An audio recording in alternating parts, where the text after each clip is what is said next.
Bismillahirrahmanirrahim. Prinsiplah dan jangan merendahkan diri di hadapan wanita.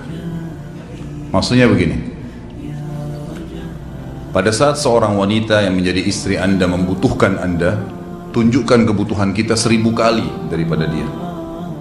Dia sayang, dia perhatikan, dia siap berkorban. Kita harus 1000 kali lebih hebat daripada itu. Laki-laki memang penaung. Tapi kapan dibalik? Kalau saya pribadi, kapan dia tidak butuhkan, menunjukkan kebutuhan, saya 1000 kali tidak butuh sama dia. Untuk apa Anda merendahkan diri di depan seorang wanita yang kalau memang dia tidak bisa menjadi seorang istri? Karena kapan wanita sudah menyombongkan diri di hadapan laki-laki, tidak akan ada wibawa sama sekali. Ini poin dulu dalam pembukaan. Dan selalu saya sarankan siapapun ikhwah yang minta saran saya dalam masalah rumah tangga, yang paling pertama ini saya ucapkan, saya bukan menyuruh Anda menjadi keras, bukan. Tapi saya mengajak Anda untuk punya prinsip dalam hidup. Wibawa, pemimpin rumah tangga. Dibutuhkan, kita butuh. Tidak dibutuhkan, ya sudah. Masih banyak gantinya. Dia mau ganti laki-laki lain, silahkan. Ahlan wa sahlan, silahkan. Allah akan gantikan penggantinya yang lebih baik. Dan itu harus bisa kita punya prinsip. Memang begitu. Kalau ini kita terapkan dalam kehidupan kita, kita akan sangat mudah hidup. Terkadang subhanallah ada pengorbanan berat. Berpisah dengan meninggal, berpisah karena masalah dosa yang dilakukan oleh pasangan kita, jelas haram. Kalau ada seorang istri hanya karena masalah suaminya kekurangan ekonomi mau berhubungan sama laki-laki lain, wanita apa ini? Cinta itu pengorbanan, kasih sayang, bukan hanya pada saat mampu kemudian disayang, pada saat tidak mampu kemudian ditinggal. Subhanallah. Hati-hati, hukum Allah subhanahu wa ta'ala berlaku. Akhwat yang jadi istri, ikhwah yang jadi suami, harus tahu pasangan kita itu punya Tuhan sebagaimana kita punya Tuhan yang sama. Dan Allah itu maha adil. Memang dalam kehidupan kita ada naik turunnya. Dan makna cinta adalah pengorbanan. Itu sebenarnya. Kalau hanya kita kantongnya lagi penuh kemudian disuka sama istri, pada saat lagi tipis, lagi masalah kemudian dia mau berhubungan sama laki-laki lain, na'udzubillah min dzalik. Wanita apa ini? Kalau saya tidak naungin. Kalau saya nggak naungin. Kamu mau sama dia silahkan. Ahlan silahkan jalan. Kalau saya, istri saya sangat tahu prinsip saya.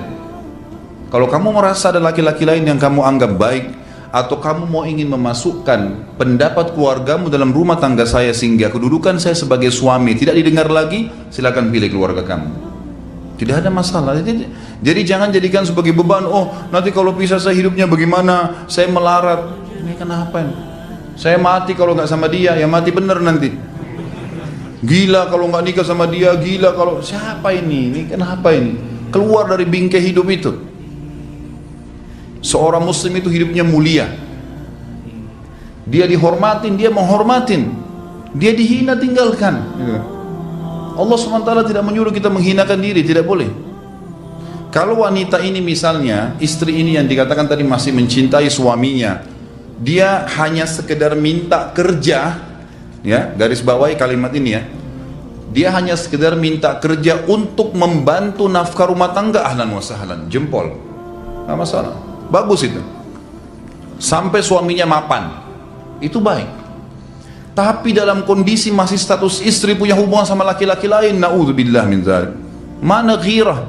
Mana kecemburuan positif yang telah Allah pelihara dalam diri kita? Nggak boleh. Pada saat seorang sahabat pulang ke rumahnya mendapatkan istrinya selingkuh dengan laki-laki lain, tidak disebutkan apakah berhubungan biologis atau tidak, tapi yang jelas sahabat ini sampai kaget masuk ke rumahnya temukan ada laki-laki lain.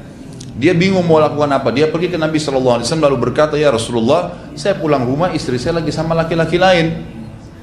Maksudnya dia pandu saya harus buat apa nih? Apa yang terjadi? Subhanallah, Sa'ad radhiyallahu anhu sahabat Nabi mulia menghenuskan pedang mengatakan, ya Rasulullah, kalau terjadi pada rumah tangga saya akan penggal dua-duanya. Dua-duanya saya penggal nih.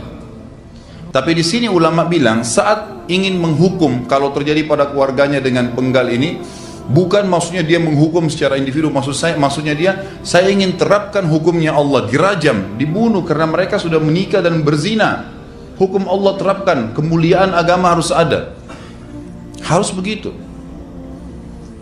Seorang istri yang mau tinggal di bawah naungan kita sementara kita sudah berkorban di bawah terik matahari, sudah bekerja, sudah memilih dia dari sekian banyak wanita, kemudian dia mau berkorban, hormatin dia, junjung dia, lindungin dia, rangkul dia, gitu kan? Bela dia, memang harus begitu.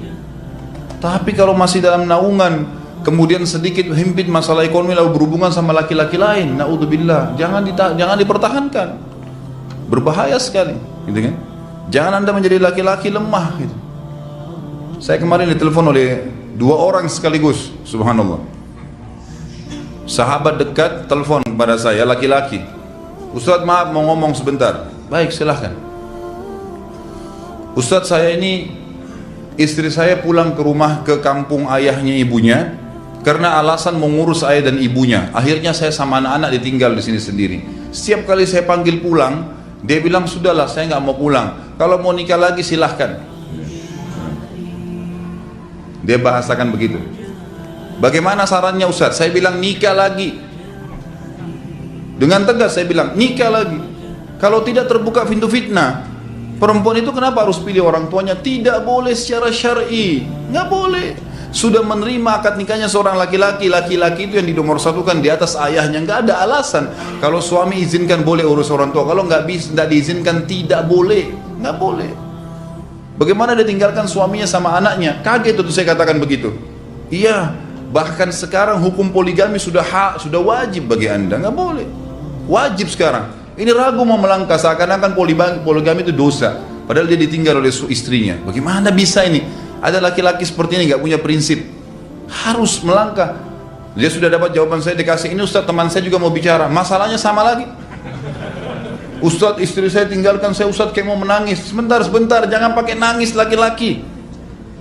Apa ini cengeng? Ditinggal wanita nangis, subhanallah. Orang nangis itu ditinggal meninggal Rasulullah SAW, ketinggalan sholat subuh berjamaah, itu nangis. Nggak jadi jihad, nah itu nangis. Ditinggal perempuan nangis, la ilaha illallah. Allah ciptakan perempuan lebih banyak daripada laki-laki. Ini bukan menurunkan martabat perempuannya. Artinya harus seorang pemimpin itu punya wibawa. Nggak bisa, kalau nggak akan dianggap remeh nanti. Istri itu dinaungin, dilindungin, dididik, diberikan haknya ia. Berikan berlipat-lipat penghormatan sebagaimana dia berikan satu penghormatan, nggak apa-apa. Tapi jangan sampai menginjak martabat seorang pemimpin, nggak boleh. Akhirnya saya sampai bilang sama dia, akhi, ambil keputusan. Kamu mau balik sama saya berumah tangga di sini, atau kamu pilih rumah orang tua kamu? Oh, saya pilih orang tua saya, baik, saya ceraikan kamu sekarang. Assalamualaikum, tutup telepon. Selesai. Jangan lama-lama. Cengeng sekali. Udah sujud sama Allah, saya masih berat cintanya Allah. Dia minta kepada Allah subhanahu wa ta'ala. Ini gampang dihilangkan dari hati. Sebagaimana dia datang, dia bisa keluar. Gampang itu.